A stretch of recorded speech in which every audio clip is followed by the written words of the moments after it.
Maraming salamat, Jess. Ito po, hindi natin mapipigilang umibig muli kapag nabigo sa unang pagkakataon.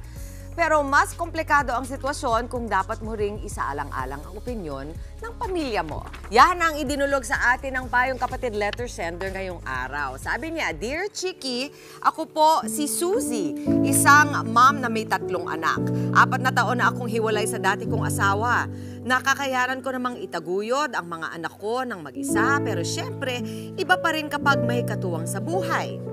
Sabi ko noon, hindi na ako iibig ulit dahil sa tromang naranasan. Nagbago ang lahat nang makilala ko ang katrabaho kong si Ray. 5 buwan niya akong niligawan bago ko siya sinagot. Masaya ako sa bagong pag-ibig na natagpuan ko, pero parang hindi ito nagustuhan ng mga anak ko.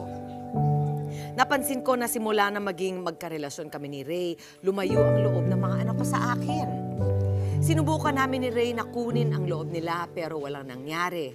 Ano po kaya ang dapat namin gawin? Nagmamahal, Suzy Alarcon. Unang-una, Suzy, gusto ko lang sabihin na I'm very happy for you dahil nakatagpo ka ng bagong mahal.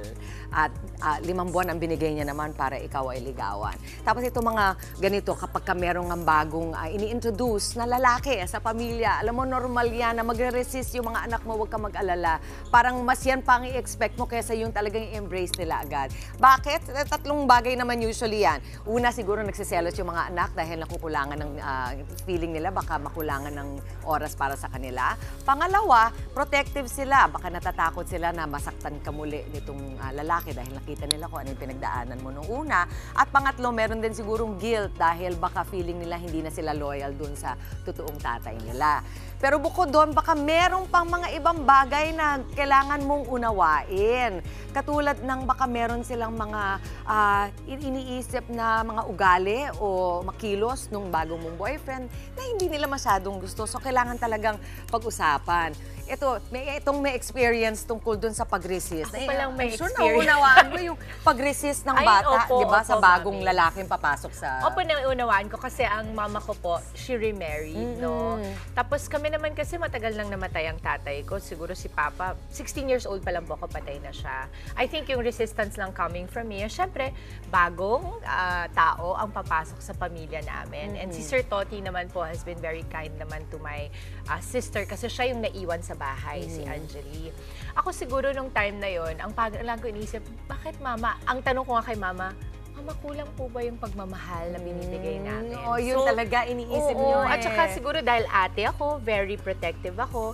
Pero again, with time heals all wounds. Ayun. At saka, sa time mo din makikita yung intention ng tao kung naalagaan ba ng maigi. Ako naman, ang lagi ko lang gusto, kapag galing po sa anak, Ma'am Suzy, ay maaalagaan ba ng bagong kasintahan ng magulang ko, ang nanay ko or ang tatay ko. Kasi yun naman ang gusto mo, di ba? Parang we always say, pag nanay ka, I only want the best for you, anak. And Ganun vice din ang versa. bata. Tama talagang gano'n.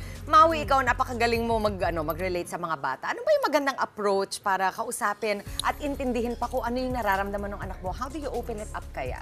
Ako, mami, ang iniisip ko siguro pag ganun, talagang you really have to talk to them ng talagang heart to heart.